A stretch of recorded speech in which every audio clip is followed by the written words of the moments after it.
ಕನ್ನಡಿಗ channel ವೈಟಿಯಿಂದ doctor S Tallur ಮಾಡುವ ವಂದನೆಗಳು. ಸ್ನೇಹಿತರೆ, ತಮ್ಮೆಲ್ಲರಿಗೂ ಸ್ವಾಗತ. ನಾನಿವತ್ತು ಅತಿ ಒಂದು ಉತ್ತಮವಾದಂಥ ಹಾಗೂ ಸತ್ಯಕ್ಕೆ ಅದು ನಿಜಕ್ಕೂ ಕೂಡ ಅರ್ಹವಾದಂಥ ಸಂಚಿಕೆಯೊಂದಿಗೆ ಇವತ್ತು ನಾನು ನಿಮ್ಮೆಲ್ಲರ ಜೊತೆಗೆ ಹಾಜರಾಗಿದ್ದೇನೆ. ಯಾಕಂದರೆ ಮೊನ್ನೆ ತಾನೇ ನಾನು ತಮಗೆಲ್ಲ ಹೇಳಿದಂತೆ ಇನ್ನೇನು ಸತೀಶ್ ಜಾರಕಿಹೊಳಿ ಅವರಿಗೆ KPCC ಅಧ್ಯಕ್ಷ ಸ್ಥಾನ ಒಲಿದು ಬರುವ ಸಂಭವನೀಯತೆ ಇದೆ ಅನ್ನುವಂಥ ಒಂದು ಮಾತನ್ನು ಕೂಡ ಈ ಸಂದರ್ಭದಲ್ಲಿ ನಾನು ಹೇಳಿದ್ದೆ. ಈಗ ಸುಮಾರು ಒಂದು 3 ದಿವಸಗಳ ಮುಂಚೆನೇ ನಾನು ಈ ವಿಚಾರವನ್ನು ಪ್ರಸ್ತಾಪಪಡಿಸಿದ್ದೆ.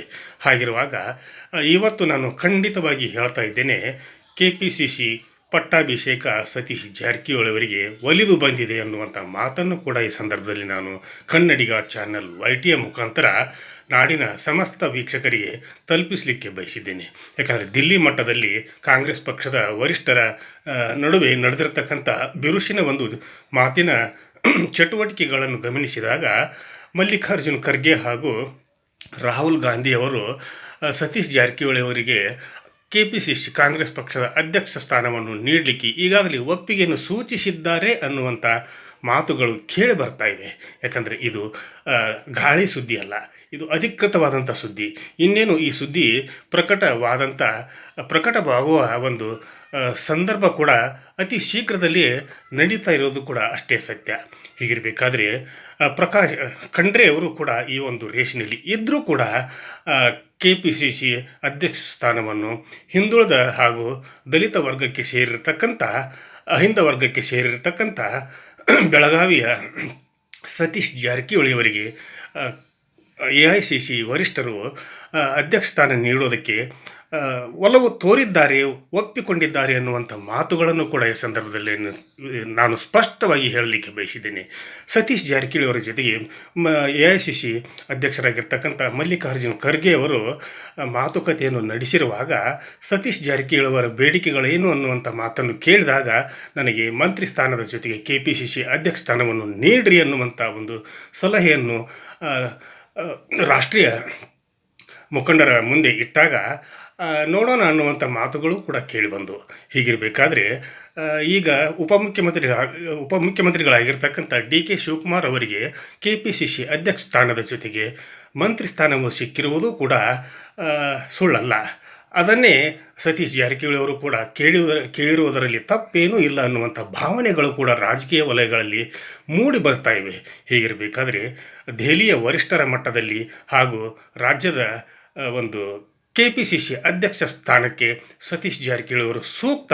ಈ ನಿಟ್ಟಿನಲ್ಲಿ ಅವರನ್ನು KPCCಯ ಪಟ್ಟಾಭಿಷೇಕವನ್ನು ಮಾಡುವುದು ಅತಿ ಅವಶ್ಯಕ ಅನ್ನುವಂಥ ತೀರ್ಮಾನಕ್ಕೆ AICCಯ ವರಿಷ್ಠರು ಕೂಡ ಬಂದಿದ್ದಾರೆ. ಹೀಗಿರಬೇಕಾದ್ರೆ ಒಂದು ವೇಳೆ ನನಗೆ ಮಂತ್ರಿ ಸ್ಥಾನ ಕೊಡದೇ ಇದ್ದರೆ KPCC ಅಧ್ಯಕ್ಷ ಸ್ಥಾನವನ್ನು ಅಷ್ಟೇ ನೀವು ಕೊಟ್ಟರೆ ಅದು ಕೂಡ ನನಗೆ ಒಪ್ಪಿಗೆ ಇದೆ. ಜೊತೆಗೆ ನಾನು ಜಿಲ್ಲಾ ಮಟ್ಟದಿಂದ ಹಿಡಿದು ರಾಜ್ಯ ಮಟ್ಟದವರೆಗೆ ಪದಾಧಿಕಾರಿಗಳನ್ನು ನೇಮಿಸುವಾಗ ನನಗೆ ಸ್ವಾತಂತ್ರ್ಯವನ್ನು ನೀಡಬೇಕು ಹಾಗೂ ಪಕ್ಷದ ಸಂಘಟನೆಯಲ್ಲಿ ನನಗೆ ಯಾವುದೇ ಒಂದು ಕಡಿವಾಣವನ್ನು ಹಾಕಬಾರದು ಅನ್ನುವಂಥ ಒಂದು ಪ್ರಸ್ತಾವವನ್ನು ಕೂಡ ವರಿಷ್ಠರ ಮುಂದೆ ಇಟ್ಟಿದ್ದಾರೆ. ಇದನ್ನು ಕೂಡ AICC ವರಿಷ್ಠರು ಮಲ್ಲಿಕಾರ್ಜುನ್ ಖರ್ಗೆ ಅವರ ಆದಿಯಾಗಿ ಎಲ್ಲರೂ ಕೂಡ ಒಪ್ಪಿಗೆಯನ್ನು ಸೂಚಿಸಿದ್ದಾರೆ. ಹೀಗಾಗಿ ಈಗ ಬೆಳಗಾವಿ ಜಿಲ್ಲೆಗೆ, ಕರ್ನಾಟಕದ ಬೆಳಗಾವಿ ಜಿಲ್ಲೆಗೆ ಈ ಒಂದು ಅಧ್ಯಕ್ಷ ಸ್ಥಾನ ಒಲಿದು ಬಂದಿರುವುದು ಆ ಒಂದು ಜಿಲ್ಲೆಗೆ ಒಂದು ಹಿರಿಮೆ ಮತ್ತು ಗರಿಮೆ ಅನ್ನುವಂಥ ಭಾವನೆಗಳು ಕೂಡ ಕೇಳಿ ಬರ್ತಾಯಿವೆ. ಯಾಕಂದರೆ ಎಲ್ಲ ಸಮಾಜದವರನ್ನು, ಎಲ್ಲ ವರ್ಗದವರನ್ನು, ಎಲ್ಲ ಧರ್ಮದವರನ್ನು ಕೂಡ ಸಮಾನವಾಗಿ ಹಾಗೂ ಸಮಾನಾಂತರವಾಗಿ ಅವರಿಗೆ ಬೆಲೆಯನ್ನು ನೀಡ್ತಿರ್ತಕ್ಕಂಥವರು ಸತೀಶ್ ಜಾರಕಿಹೊಳಿ ಅವರು. ಸತೀಶ್ ಜಾರಕಿಹೊಳಿ ಅವರಿಗೆ ಜಾತಿ, ಮತ, ಭೇದ ಭಾವ ಯಾವುವೂ ಕೂಡ ಇಲ್ಲ. ಹೀಗಿರಬೇಕಾದ್ರೆ ಸತೀಶ್ ಜಾರಕಿಹೊಳಿ ಅವರಿಗೆ KPCC ಅಧ್ಯಕ್ಷ ಸ್ಥಾನವನ್ನು ನೀಡಿ ಅವರನ್ನು ಆ ಒಂದು ಹುದ್ದೆಯಲ್ಲಿ ಕುಳ್ಳಿರಿಸುವಂಥ ಒಂದು ತೀರ್ಮಾನವನ್ನು AICC ಅವರು ತೆಗೆದುಕೊಂಡಿದ್ದಾರೆ. ಈ ಒಂದು ಅಧ್ಯಕ್ಷ ಸ್ಥಾನವನ್ನು ಸಮರ್ಥವಾಗಿ ನಿಭಾಯಿಸುವ ಸಾಮರ್ಥ್ಯ ಹಾಗೂ ಚಾಕಚಕ್ಯತೆ ಸತೀಶ್ ಜಾರಕಿಹೊಳಿ ಅವರಿಗೆ ಇದೆ ಅನ್ನೋದು ಕೂಡ ಅಷ್ಟೇ ಸತ್ಯ. ಯಾಕಂದರೆ ಯಾವುದೇ ಕಾರಣಕ್ಕೂ ಕೂಡ ಅವರು ಆ ಧರ್ಮ, ಈ ಧರ್ಮ, ಆ ಜಾತಿ, ಈ ಜಾತಿ, ಅವರು ಇವರು ಯಾವುದನ್ನು ಕೂಡ ಮನಸ್ಸಿನಲ್ಲಿ ಇಟ್ಟುಕೊಳ್ಳದೆ ಪ್ರತಿಯೊಬ್ಬರನ್ನು ಕಾಂಗ್ರೆಸ್ಸಿಗರು ಅನ್ನುವಂಥ ಭಾವನೆಯನ್ನು ಹೊಂದಿ ಅವರು ಎಲ್ಲರನ್ನು ಸಮಭಾವದಿಂದ ನೋಡ್ತಾರೆ ಹಾಗೂ ಅವರ ಜೊತೆಗೆ ಒಳ್ಳೆಯ ಬಾಂಧವ್ಯ ಕರ್ತವ್ಯಗಳನ್ನು ಕೂಡ ಇಟ್ಟುಕೊಂಡು ರಾಜ್ಯದಲ್ಲಿ ಪುನಶ್ಚೇತನಗೊಳಿಸಲು, ಪಕ್ಷಕ್ಕೆ ಪುನಶ್ಚೇತನಗೊಳಿಸಲು ಕೆಲಸಗಳನ್ನು ಮಾಡ್ತಾರೆ ಅನ್ನುವಂಥ ವಿಶ್ವಾಸವನ್ನು ಕೂಡ ನಾಡಿನ ಜನತೆ ಹಾಗೂ ಕಾಂಗ್ರೆಸ್ ಪಕ್ಷದ ಪ್ರತಿಯೊಬ್ಬ ಕಾರ್ಯಕರ್ತನೂ ಕೂಡ ಈ ಸಂದರ್ಭದಲ್ಲಿ ವ್ಯಕ್ತಪಡಿಸ್ತಾ ಇರೋದು ಕೂಡ ಅಷ್ಟೇ ಸತ್ಯವಾದಂಥ ಸಂಗತಿ. ಹೀಗಿರಬೇಕಾದ್ರೆ ಸತೀಶ್ ಜಾರಕಿಹೊಳಿಗೆ ಕನ್ನಡಿಗ ಚಾನಲ್ YTಯ ಮುಖಾಂತರ ಅಡ್ವಾನ್ಸ್ ಆಗಿ ನಾನು ಅಭಿನಂದನೆಗಳನ್ನು ಸಲ್ಲಿಸಲಿಕ್ಕೆ ಇಚ್ಛೆ ಪಡ್ತೀನಿ. ಹೀಗಿರಬೇಕಾದ್ರೆ ಯಾವತ್ತೂ ಕೂಡ ಕನ್ನಡಿಗ ಚಾನಲ್ YTಯಲ್ಲಿ ಬರ್ತಿರತಕ್ಕಂಥ ಪ್ರತಿಯೊಂದು ಸಂಚಿಕೆಗಳು ಸತ್ಯವಾಗಿರ್ತವೆ ಅನ್ನೋದಕ್ಕೆ ಈ ಒಂದು ಸಂಚಿಕೆಯು ಕೂಡ ಸಾಕ್ಷಿಯಾಗುತ್ತೆ. ಜೊತೆಗೆ ಈ ಒಂದು ಸಂಚಿಕೆಯಲ್ಲಿ ಬಂದಿರತಕ್ಕಂಥ ಎಲ್ಲ ಸಂಚಿಕೆಗಳನ್ನು ನೀವು ನೋಡಬೇಕಾದ್ರೆ ಈ ನನ್ನ ಕನ್ನಡಿಗ ಚಾನಲ್ YTಗೆ ನೀವೆಲ್ಲರೂ ಕೂಡ ಸಬ್ಸ್ಕ್ರೈಬ್ ಮಾಡಿರಿ. ಸಬ್ಸ್ಕ್ರೈಬ್ ಮಾಡಿದರೆ ನೀವೆಲ್ಲವನ್ನು ಕೂಡ ನೋಡಬಹುದು ಹಾಗೂ ಪ್ರತಿಯೊಂದು ಸಂಚಿಕೆಗಳನ್ನು ನೀವು ವೀಕ್ಷಿಸಬಹುದು. ಜೊತೆಗೆ ನಿಮ್ಮ ಕಮೆಂಟನ್ನು ಕೂಡ ನನ್ನ ಜೊತೆಗೆ ಹಂಚ್ಕೊಳ್ತಾ ಇದ್ದೀರಿ, ಅದು ಕೂಡ ನನಗೆ ಒಂದು ಹುಮ್ಮಸ್ಸು ತರ್ತಾ ಇದೆ.